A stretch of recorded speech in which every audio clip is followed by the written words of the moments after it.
Magluto tayo ng creamy pork stick. Ito lang kabayan, pakita ko sa inyo. Ito na. Yan na, magluto tayo ng creamy pork stick with pitsay. Lagay ka lang dyan ng butter. Sisunod mo na yung pork steak.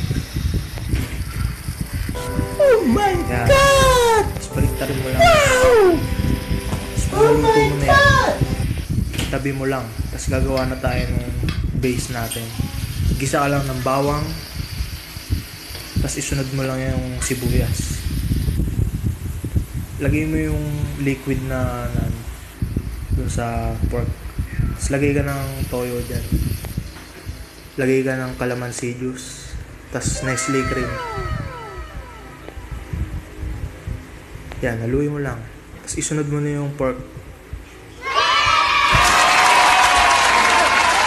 Pag gumulo na, lagay mo na yung pork natin. Okay, tapos na. Yan, tapos